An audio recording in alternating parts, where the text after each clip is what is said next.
Welcome to Know Your Universe, right here at Comicstorian, where we give you some more information that has been recently revealed in comics, or is something really archaic that you may not be tracking. Either way, we are here to help you keep track of all of the origins, the information, and stuff that is going on in your favorite comic books.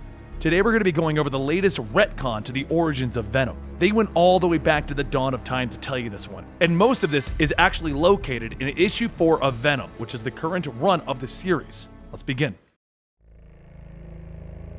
In the beginning, there was darkness. There was the void.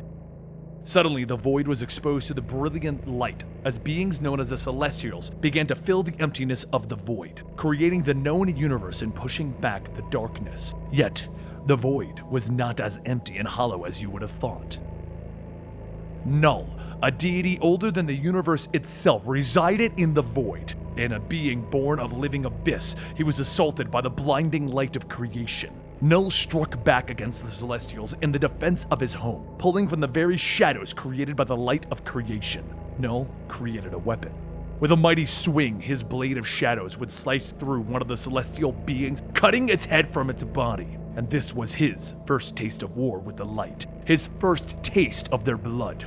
Seeing what this creature had done, Null was banished by another of the Celestials, exiled to the void.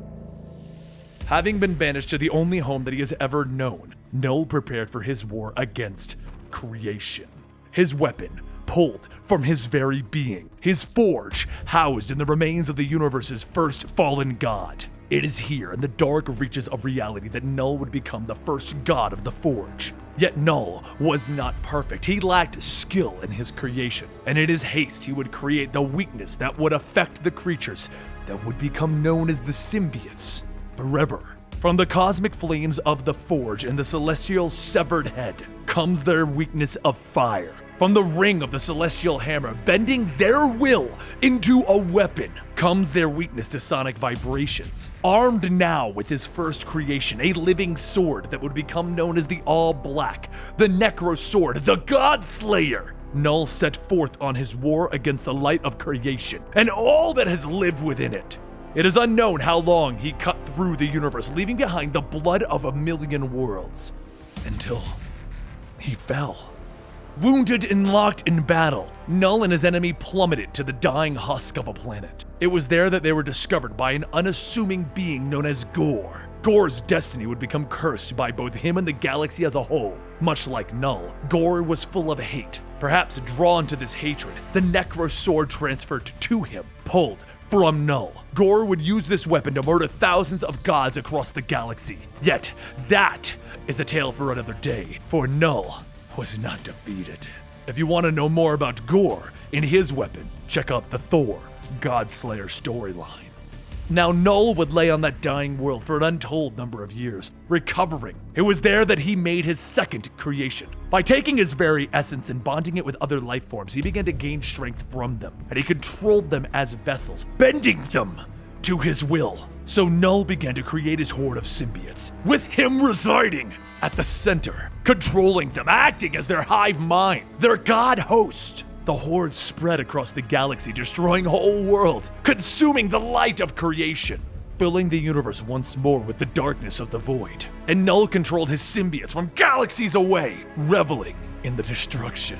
Eventually, the horde came to Earth, and here Null met humanity and their weakness. He thought of them as gentle and small, beings that would cry and scream and hide and defend their young. Yet, it was also on Earth that Null met our gods. It was here that Null was undone, as the Thunder God wounded the symbiotic creature that the Vikings had named Grendel on Earth. Null's hold on the rest of his horde was severed, trapping part of his consciousness on Earth. Throughout the galaxy, his creatures would become directionless, and they began to reach out and find new hosts. With these new hosts, gone was Null's hatred and lust for blood. Instead, it was replaced by honor, nobility, and the light of life. These thoughts and feelings began to spread throughout the hive of symbiotes, and as these new feelings began to take over, the horde turned on their former master. The living abyss that Null had created turned on him, and he was swallowed by their darkness. The symbiotes formed around Null, creating an artificial planet, and they trapped him for thousands of years, locking away the father of their hive mind. The galaxies would come to know these symbiotes as Clintar, believing them to be a race that seeks out honorable warriors in the galaxy, creating the ultimate noble warriors and allowing them to spread peace. If a symbiote was bonded with a less than perfect warrior, he would become consumed by darkness again, warping both the symbiote and its wearer, to stop the corruption from spreading to the rest of the hive mind, and thus return them to their violent and shameful past. The hive mind would be cut off, and exile or kill that infected symbiote. Their entire new way of life was created by the symbiotes to hide their great shame and darkness from their past. In their own ancient language, the Clintar translates into a cage. It is in this cage that Null is locked, but not forever, because God is coming. And there you have it, the origins of the symbiotes. And the most famous of these symbiotes, Venom.